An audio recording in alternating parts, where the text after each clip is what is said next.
नमस्ते बच्चों। मेरे सारे बच्चे कैसे हैं? सभी बच्चे अच्छे से हैं? तो मैं मेरे सारे बच्चों का सभी का विद्या शक्ति के क्लासेस में स्वागत करती हूँ। तो बच्चों, हर बार की तरह हम क्या करते हैं, आज भी अपने क्लास को कुछ अच्छे विचारों के साथ शुरू करेंगे।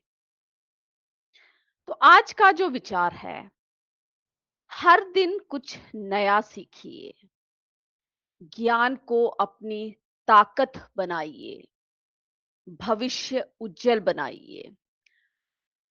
तो हम सबको पता है, कोई भी इंसान हर दिन क्या होता है, कुछ ना कुछ नया सीख ही लेता है ना? हम सोचते हैं कि हमें सब कुछ पता है, लेकिन ये हम बिल्कुल गलत है। हर दिन हम लोग क्या करते हैं, कोई ना कोई बात हर मनुष्य हर दिन सीखता है।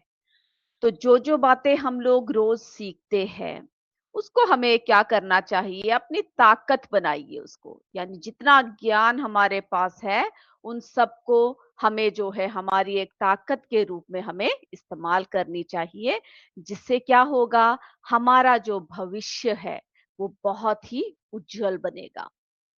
तो बच्चों, हर दिन कुछ ना कुछ नया सीखिए, और जितना भी ज्ञान है हमारे पास, उसको जो है हमें अपना ताकत बनाना चाहिए। और अपने भविष्य को इसी से उज्जवल बनाते हुए हम लोग क्या करेंगे, आगे की तरफ बढ़ेंगे। तो इसी अच्छे विचार के साथ मैं आज की क्लास शुरू करती हूँ। और मेरे बच्चे, जैसे हर बार आप लोग ध्यान से क्लास को सुनते हैं, आज भी आप सुनेंगे। तो बच्चों, हमारा जो है चैप्टर 2 है ना, diversity in the living world, यानी सजीव जगत में विविधता। उसके बारे में हम क्या कर रहे हैं, हम लोग डिस्कस कर रहे हैं। तो हमने जो है लास्ट क्लास में देखा कि आवास क्या होते हैं, है ना, क्या होते हैं, हैबिटेट क्या होते हैं, और किस तरह से जीव जो है अपने अनुकूलन यानी अपने आवास के अनुसार अपने आप को अनुकूलित कर लेते हैं। तो आज हम देखते हैं सर्वाइवल इन नेचर, प्रकृति में जीवन रक्षा किस तरह से प्रत्येक जीव करता है। तो हमने जो है पिछले क्लास में हमने मरुस्थलों के बारे में पढ़ा, है ना। हमने राजस्थान के गर्म मरुस्थल देखा लास्ट क्लास में। तो अब हम अगला देखते हैं लद्दाख का ठंडा मरुस्थल, है ना, कोल्ड डेजर्ट ऑफ लद्दाख। तो आज किसके बारे में डिस्कस कर रहे हैं हम लोग, लद्दाख का ठंडा मरुस्थल। Okay, cold desert of Ladakh. तो बच्चों, अब हमने राजस्थान का ऊंट देखा, अभी हम दोनों का तुलना करेंगे। उससे पहले जरा लद्दाख के बारे में देख लेते हैं। तो लद्दाख का जो ऊंट है, आपको ये अलग दिख रहा है राजस्थान के ऊंट से, कि एक जैसा दिख रहा है? मुझे बताइए कमेंट बॉक्स में, जल्दी से कमेंट करके मुझे बताइए। क्या आपको जो लद्दाख का ऊंट है बिल्कुल राजस्थान के ऊंट जैसा दिख रहा है? यस, हमारे जेयूपीएस जजरा के बच्चे, जाजरा के बच्चे, फिर हमारे जेआईसी गुमती के बच्चे, देवायाल के बच्चे, जेआईसी विशाल के बच्चे, सभी बताइए, सभी कमेंट करके बताइए मुझे। यस, बिल्कुल अलग दिख रहा है ना। राजस्थान का ऊंट अलग है। लद्दाख की ऊंट की जब हम बात करते हैं, तो भी हमें क्या दिख रहा है, अलग दिख रहा है। तो बच्चों, लद्दाख के ठंडे मरुस्थल में कैसे ऊंट जो होता है, उसके कितने कुबड़ दिख रहा है आपके, दो कुबड़, है ना। तो लद्दाख के ठंडे मरुस्थल में दो कुबड़ वाला ऊंट पाया जाता है, यानी दो हम्प होते हैं उनके। ओके, लद्दाख के जब मरुस्थल की हम बात करते हैं, तो वहां के मरुस्थल में जो ऊंट हमें दिखता है, वो टू हम्प्ड कैमल है, जो कोल्ड डेजर्ट, जो लद्दाख के कोल्ड डेजर्ट है, वहां पर पाया जाता है। ये क्लियर हो गया तो यस बोल दीजिए, फिर हम आगे बढ़ते हैं। ओके, इसे जो है बैक्ट्रियन ऊंट कहा जाता है। ओके, इसे किस नाम से जाना जाता है, इस ऊंट को बैक्ट्रियन ऊंट के नाम से जाना जाता है। अब आपने देखा, ऊंट को देखते ही आप समझ गए इसमें जो है कुछ प्रमुख यानी मुख्य विशेषताएं है। समझ गए ना, की फीचर्स क्या क्या है, बताइए मुझे जल्दी से। सबसे पहली फीचर हमने देखा, दो कुबड़ है ना, टू हम्प्स है। ओके, जो हमने लद्दाख के जो ठंडे मरुस्थल में पाए जाने वाले ऊंट देखे, उनमें जो है हमने टू हम्स यानी दो कोबड़ देखे। इसके दो क्या होते हैं, कोबड़ होते हैं जिसमें क्या जमा करके रखते हैं बच्चों, वसा जमा होती है ना। It has two humps that store fat. क्या स्टोर करके रखते हैं, वसा यानी फैट को स्टोर करके रखते हैं। ओके, चलिए अब देखिए बच्चों, पैरों की जरा तुलना करें। इसके पैर जो है राजस्थान की ऊंट की तुलना में कैसे है, मुझे आप जल्दी से बताइए देखकर। यस, छोटे होते हैं। सभी बच्चों के कमेंट्स मुझे चाहिए, सारे बच्चे कमेंट्स करेंगे। जो बच्चे यूट्यूब से जुड़े हैं वो यूट्यूब के जरिए करेंगे, जो बच्चे जूम से जो हमारे जो है इससे जुड़े हुए हैं वो कमेंट बॉक्स में करेंगे। ओके, चलिए तो इसके पैर जो है राजस्थान के ऊंट की तुलना में, उनके उस ऊंट के पैर की तुलना में छोटे होते हैं, है ना। अब देखिए इसके शरीर की क्या विशेषता दिख रही है मेरे बच्चों को, बताइए। हाँ, बिल्कुल सही कह रहे हैं, इसके शरीर पर घने बाल होते हैं, है ना। घने बाल क्या करता है बच्चों, जो ठंडे वातावरण में शरीर को गर्म रखने में सहायता करते हैं, है कि नहीं, क्योंकि ये ठंडे प्रदेश में रहता है और इसके शरीर में जो है घने बाल होते हैं, जो इसको क्या करते हैं, ठंडे वातावरण में शरीर को गर्म रखने में सहायता करता है ना। तो इसकी जो कंडीशंस है शरीर की, कैसा है, ठंडे वातावरण के अनुकूल है, अडेप्टेड टू कोल्ड कंडीशंस, है ना, जो ठंडे वातावरण है उसके अनुकूल है। इसका शरीर लद्दाख के ठंडे और शुष्क वातावरण में रहने के लिए अनुकूलित है कि नहीं। जैसे हमने कहा हर जानवर जहाँ पे वे रहते हैं उसके अनुसार क्या होते हैं, अडेप्टेड होते हैं, है ना। तो इसमें भी हमने देखा its body is adapted to live in the cold and dry environment of Ladakh, है कि नहीं, इसको देख के हमें पता लग रहा है। ओके, तो मेरे बच्चों को ये बातें क्लियर हुआ, बताइए जल्दी से। ये सब सबको जो है इतनी बातें जितनी हमने बताई है वो क्लियर है। अब बच्चों हम बात करेंगे, अब हमने राजस्थान का ऊंट भी देख लिया और जो है लद्दाख का ऊंट भी। अब उसके हिसाब से हम लोग क्या करने वाले हैं, दोनों ऊंटों की तुलना करने वाले हैं। क्या करने वाले हैं, दोनों ऊंटों की तुलना करने वाले हैं। तो अब देखिए बच्चों, सबसे पहले ये कहाँ का ऊंट है मुझे बताइए। यस, ये कहाँ का ऊंट है, ये राजस्थान का ऊंट है ना। कहाँ का ऊंट है बच्चों, ये राजस्थान का ऊंट है ना। और इसकी जो है शारीरिक संरचना हमने क्या कर लिया, हमने देख लिया। ओके, अब देखिए लद्दाख का ऊंट। अब ये कहाँ का ऊंट है, ये लद्दाख का ऊंट है। तो हमने राजस्थान का ऊंट देखा, देखा कि नहीं, लद्दाख का ऊंट देखा। अब आपको यह बताना है कि दोनों ऊंटों में क्या क्या यानी क्या क्या डिफरेंसेस है, देखकर हम आसानी से बता सकते हैं, है ना। अब देखिए बच्चों, लद्दाख का ऊंट कैसे इसमें रहता है, ठंडे मरुस्थल में, कोल्ड डेजर्ट में जो है क्या करता है, लद्दाख का ऊंट रहता है ना। देखिए राजस्थान का ऊंट यहाँ पर है, लद्दाख का ऊंट यहाँ पर है, तो दोनों ही अलग अलग परिस्थितियों में रहते हैं। दोनों की शारीरिक संरचनाएं कैसे है बच्चों, बताइए जल्दी जल्दी बताइए मुझे। यस, अलग है ना। एक जैसा दिख रहा है क्या आपको ये दोनों ऊंट, नहीं दिख रहा।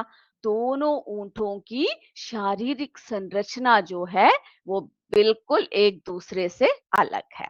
ओके, चलिए अब हमने क्या देखा, राजस्थान के ऊंट में, जब राजस्थान के ऊंट की बात करते हैं तो वो जो ऊंट है उसमें एक कुबड़ है ना, और यानी एक खम्भ है और जो है लंबे पैर है। ये देखिए एक कुबड़ है और पैर देखिए कैसे है राजस्थान के ऊंट की, बताइए, लंबे पैर है। तो आराम से बता सकते हैं ना? अब लद्दाख की जब हम बात करते हैं, तो लद्दाख के ऊंट में कितने हम्प है? 2, है ना? 2 हम्प्स है और उसमें जो है थिक हेयर यानी घने बाल है। तो ये देखिए इसमें 2 कुबड़ है और उसके शरीर में घने बाल है। तो इस तरह से हम दोनों जगह के ऊँटों की क्या कर सकते हैं? तुलना कर सकते हैं, है कि नहीं? तो बताइए जो हम्प्स है वो कितने हैं? राजस्थान के ऊँट में 1 है, लद्दाख के ऊँट में 2 होते हैं। पैरों की जब बात करते हैं, तो राजस्थान के जो ऊँटों की पैर है वो लंबे होते हैं और लद्दाख की अपेक्षाकृत छोटे होते हैं। अब उनके खुर की बात करते हैं, फीट की बात करते हैं, तो राजस्थान की जो ऊंट होती है, उनके फीट जो है कैसे होते हैं? चौड़े होते हैं। ओके? और जो हमारे लद्दाख या लद्दाख के भी कैसे हैं? उसके भी चौड़े हैं। ओके? अब बालों की जब हम बात करते हैं, तो राजस्थान की जो है शरीर में कितने बाल होते हैं? कम बाल होते हैं कि जो है ज़्यादा बाल होते हैं बताइए? यस, कम होते हैं, छोटे होते हैं, लेकिन लद्दाख के जो ऊँट है, घने बाल होते हैं और जो है कैसे होते हैं बच्चों? लंबे होते हैं। ओके? चलिए ये दोनों समझ गए आप लोग? अब जो है राजस्थान कैसे किस तरह से राजस्थान के जो ऊँट होती है, वो कैसा होते हैं बच्चों? गर्मी होती है वहाँ पर, रेत होता है ना? उसके अनुसार अनुकूलित होता है कि नहीं? उसके अनुसार जो है वो अनुकूलित होता है।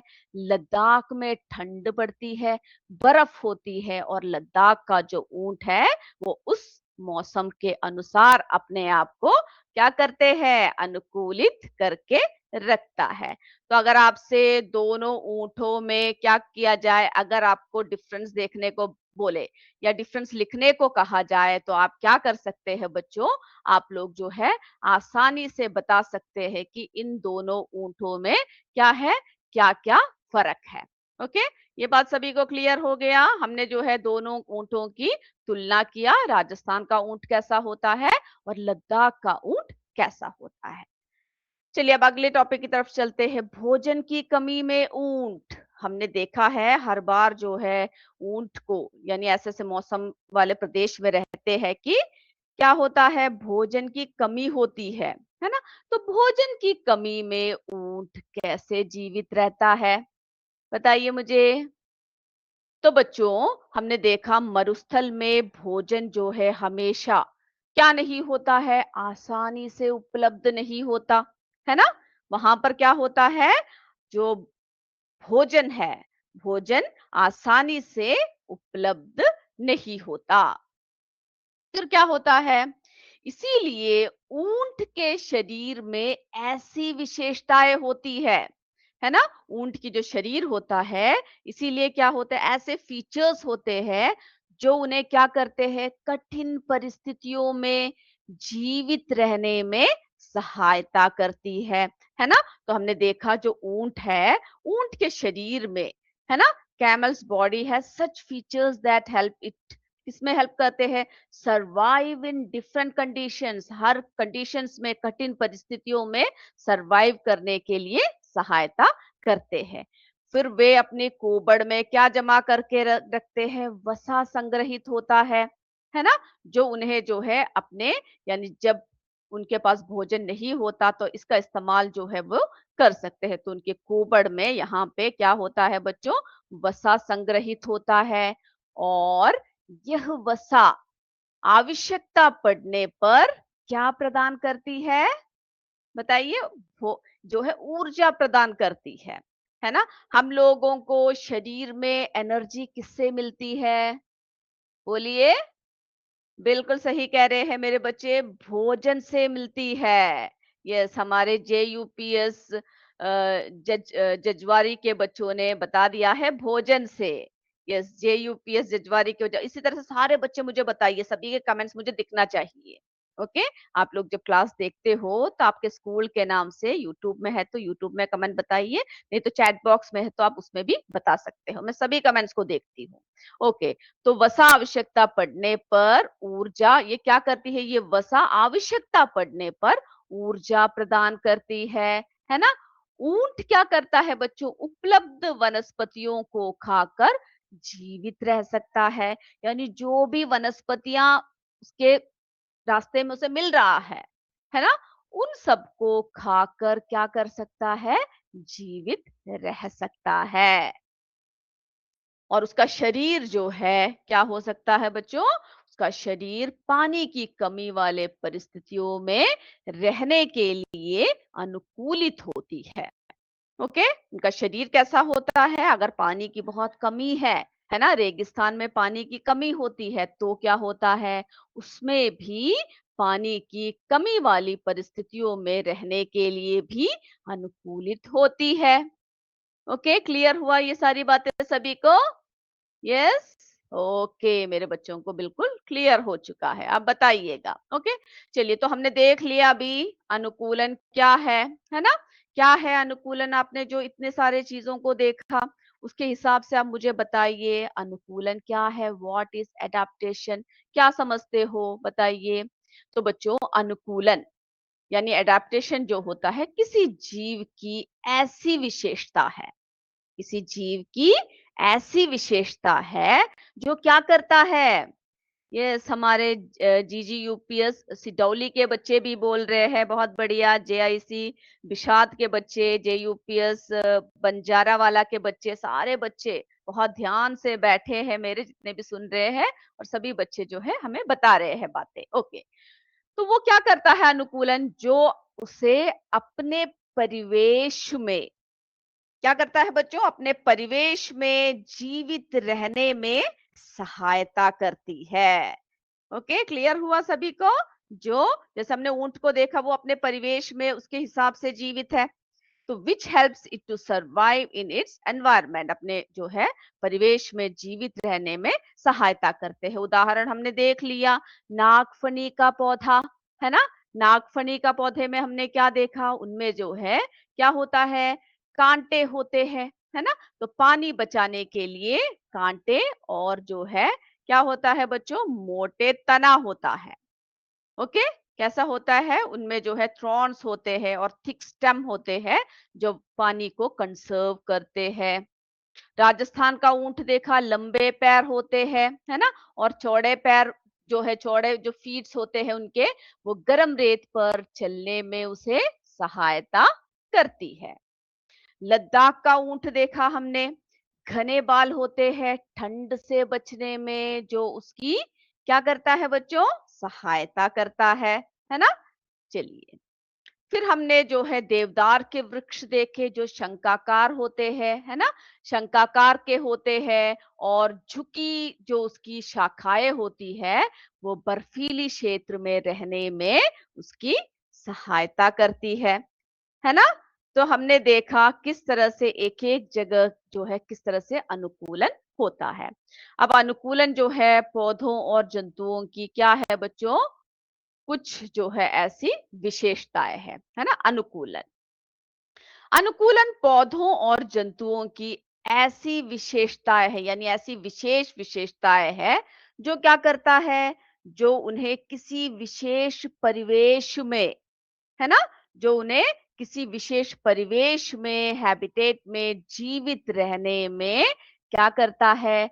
सहायता करता है ना? अब देखिए यहाँ पर हम लोग देखते हैं हर क्षेत्र में अलग-अलग जो है पौधे पाए जाते हैं। हर क्षेत्र में क्या होते हैं बच्चों? अलग-अलग जो है पौधे पाए जाते, जीव जंतुएं पाए जाते हैं, है ना? तो यहाँ पे जो है हम देखते हैं एक पौधा बुरास प्लांट। आप लोगों के यहाँ पर है क्या? है तो बताइएगा मुझे। ओके, जो बुरास का जो पौधा होता है वो हर क्षेत्र में, यानी जहां जहां पर होता है क्षेत्र के हिसाब से उनमें अलग अलग जो है क्या पाई जाती है? विशेषताएं पाई जाती है विभिन्न क्षेत्रों में बुरास का पौधा। ओके, बुरास जो है जिसको जो हम लोग क्या कहते हैं? रोडोडेंड्रॉन भी कहते हैं, के पौधों के दो अलग अलग क्षेत्रों में अलग अलग रूप दिखाई देते हैं। अब आप सोचिए कई जगह पर कुछ पौधे जो है अलग लगते हैं, आप किसी और क्षेत्र में जाओगे तो वहां के जलवायु के अनुसार वो पौधा आपको अलग किस्म का दिखेगा, है ना? वो सब जो है वहाँ के जलवायु पर क्या होता है, निर्भर होता है। अब देखिए नीलगिरी में बुरास देखो किस तरह से लग रहा है ना? बहुत ही सुंदर है। ओके, तो वहां पर कैसा होता है बच्चों, बुरास की ऊंचाई कम होती है। ओके, नीलगिरी में जब बात करते हैं वहां पर जो है उसकी ऊंचाई कम होती है, इसके पत्ते छोटे होते हैं और ये विशेषताएं उसे क्या करती है, पहाड़ की चोटियों पर तेज हवाओं में जीवित रहने में मदद करती है। अब सिक्किम में जब बुरास की बात करते हैं तो वहां पे देखिए अलग किस्म का लग रहा है ना? यहाँ बुरास के लंबे पौधे या पेड़ देखने को मिलता है, तो हर क्षेत्र में हमें अलग अलग देखने को मिलता है और इसके रूप जो है नीलगिरी के बुरास से क्या होता है, सिक्किम में अलग होता है। यह वहाँ के पर्यावरणीय परिस्थितियों के अनुसार क्या होते हैं बच्चों, अनुकूलित होते हैं। तो हमने क्या देखा, एक ही प्रकार के पौधों क्या होते हैं, एक ही प्रकार के पौधे की विशेषताएं अलग अलग क्षेत्रों में अलग अलग हो सकती है। तो मेरे बच्चों को जितनी बातें अभी तक बताएगी सारे पॉइंट्स क्लियर हुआ? ओके, तो बच्चों आज के लिए इतना ही। अब आप अपने अगले सेशन के लिए तैयार हो जाइए। तब तक जय विद्या शक्ति, जय हिंद, जय भारत। धन्यवाद बच्चों।